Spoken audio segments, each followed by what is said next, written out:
Descrição técnica do código de problema OBDII, cilindro 11 guarnição de combustível no limite máximo. O que isso significa? Este é um código genérico de diagnóstico de problemas do trem de força, DTC, e geralmente se aplica a todos os veículos OBDII e a gasolina. Isso pode incluir, entre outros, veículos da Land Rover, Mazda, Jaguar, Ford, Mini, Nissan, GM, etc. Embora genéricos, as etapas exatas de reparo podem variar dependendo do ano, marca, modelo e configuração do trem de força. Um código P02C2 armazenado significa que o módulo de controle do trem de força, PCM, detectou uma condição extremamente reduzida em um cilindro específico do motor. Neste caso, é o cilindro número 11. O PCM utiliza o sistema de compensação de combustível para aumentar ou diminuir a entrega de combustível, conforme necessário. Os sinais de entrada dos sensores de oxigênio fornecem ao PCM os dados necessários para ajustar o ajuste de combustível. O PCM usa variações na modulação da largura de pulso do injetor de combustível para efetuar alterações na relação ar-combustível. A compensação de combustível de curto prazo é calculada constantemente pelo PCM. Ele flutua rapidamente e é um dos fatores principais no cálculo da compensação de combustível a longo prazo. Todo veículo possui parâmetros mínimos e máximos de porcentagem de compensação de combustível programados no PCM. Os parâmetros para ajuste de combustível de curto prazo são muito mais amplos do que as especificações de parâmetro para ajuste de combustível de longo prazo. Pequenas variações no ajuste de combustível, normalmente medidas em porcentagem positiva ou negativa, são normais e não farão com que um código P02C2 seja armazenado. Os parâmetros máximos de compensação de combustível positivo ou negativo estão normalmente na faixa de 25%. Depois que esse limite máximo for excedido, um código desse tipo será armazenado quando o motor está funcionando com a eficiência ideal e há pouca necessidade de aumentar ou diminuir a quantidade de combustível fornecida a cada cilindro. O ajuste do combustível deve refletir entre 0 e 10%. Quando as condições de exaustão reduzidas são detectadas pelo PCM, o combustível deve ser aumentado e o ajuste do combustível refletirá uma porcentagem positiva. Se o escape for muito rico, o motor precisará de menos combustível e a guarnição do combustível deve refletir uma porcentagem negativa. Veja também tudo o que você deseja saber sobre guarnições de combustível. Os veículos OBDII precisarão estabelecer um padrão para a estratégia de ajuste de combustível a longo prazo e isso exigirá vários ciclos de ignição, gráficos de compensação de combustível, conforme mostrado pela ferramenta de verificação OBDII. Qual é a gravidade deste DTC? O P02C2 deve ser classificado como severo, pois uma condição de combustível pobre pode resultar em danos catastróficos no motor. Quais são alguns dos sintomas do código? Os sintomas de um código de falha P02C2 podem incluir desempenho diminuído do motor, partida atrasada do motor, a presença de códigos de exaustão enxutos armazenados. Os códigos de falha de ignição também podem ser armazenados. Quais são algumas das causas comuns do código? As causas deste código de compensação de combustível P02C2 podem incluir injetor de combustível com defeito, com vazamento, bomba de combustível com defeito, vazamento de vácuo do motor, incluindo falha na válvula EGR, sensor de oxigênio com defeito, sensor de oxigênio com defeito, fluxo de ar em massa, MAF, ou falha no sensor de pressão do ar do coletor, MEP. Quais são algumas das soluções de problemas do P02C2? Passos: se houver códigos relacionados ao MAF ou ao MEP, faça o diagnóstico e repare-os antes de tentar diagnosticar esse código P02C2. Iniciava meu diagnóstico com uma inspeção geral da área do coletor de admissão do motor. Meu foco seria em vazamentos de vácuo. Primeiro, eu ouvia o som, assobio, de um vazamento de vácuo. Eu verificaria todas as mangueiras e linhas de plástico quanto a sinais de rachaduras ou colapso. As linhas de PCV são uma fonte comum de vazamentos de vácuo. Além disso, verifique as bordas da entrada quanto a sinais de falha na junta. Em segundo lugar, examinaria o injetor de combustível em questão, cilindro número 11, em busca de sinais de vazamento de combustível. Se o injetor estiver molhado com combustível, suspeite que falhou. Se nenhum problema mecânico óbvio for descoberto no compartimento do motor, existem várias ferramentas necessárias para continuar seu diagnóstico. Um scanner de diagnóstico foco 1 volt,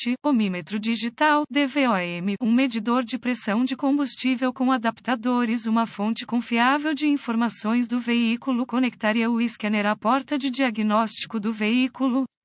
Eu recuperava todos os códigos armazenados e congelava os dados do quadro, depois escrevia tudo para uso posterior. Agora, eu limpava os códigos e testava o veículo para ver se algum foi redefinido. Acesse o fluxo de dados do scanner e observe a operação do sensor de oxigênio para verificar se realmente existe uma condição de exaustão. Eu gosto de restringir o fluxo de dados para incluir apenas dados pertinentes. Isso gera um tempo de resposta de dados mais rápido e uma leitura mais precisa. Se houver uma condição real de exaustão magra, etapa 1, use o medidor de pressão do combustível para testar a pressão do combustível e compará-lo com as especificações do fabricante. Se a pressão do combustível estiver dentro das especificações, vá para a etapa 2. Se a pressão do combustível estiver abaixo das especificações mínimas, use o DVOM para testar o relé da bomba de combustível e a tensão da bomba de combustível. Se a bomba de combustível estiver recebendo um nível aceitável de tensão, geralmente tensão da bateria, remova o filtro de combustível e verifique se está entupido com detritos. Se o filtro estiver entupido, ele deverá ser substituído. Se o filtro não estiver entupido, suspeite de falha na bomba de combustível. Etapa 2. Acesse o conector do injetor para o injetor em questão e use o DVOM ou uma lâmpada NOID se disponível para testar a voltagem do injetor e um pulso de aterramento. O último do PCM. Se nenhuma tensão for descoberta no conector do injetor, continue na etapa 3. Se houver tensão e pulso de aterramento, reconecte o injetor e use um estetoscópio ou outro dispositivo de escuta e ouça-o com o motor ligado. Um som audível de clique deve ser repetido em intervalos regulares. Se o som não estiver presente ou for intermitente, suspeite que o injetor do cilindro em questão tenha falhado ou esteja entupido. Qualquer uma das condições provavelmente justificará a substituição do injetor. Etapa 3. A maioria dos sistemas modernos de injeção de combustível fornece um fornecimento constante de voltagem da bateria para cada injetor de combustível, com o PCM fornecendo um pulso de aterramento no instante apropriado para completar o circuito e resultar em uma pulverização de combustível no cilindro. Use o DVOM para testar os fusíveis e relés do sistema quanto à voltagem da bateria. Substitua os fusíveis ou relés, conforme necessário. O sistema de teste se funde com o circuito sob carga. Fui enganado por um fusível com defeito que parecia bom quando o circuito não estava carregado. Chave ligada, motor desligado, e depois falhou com o circuito carregado. Chave ligada, motor ligado. Se todos os fusíveis e relés do sistema estiverem bons e não houver tensão presente, use a fonte de informações do veículo para rastrear o circuito. As chances são de que o levará ao interruptor da ignição ou ao módulo de injeção de combustível. Se aplicável, faça reparos no circuito, conforme necessário. Nota: tenha cuidado ao testar, substituir componentes do sistema de combustível de alta pressão.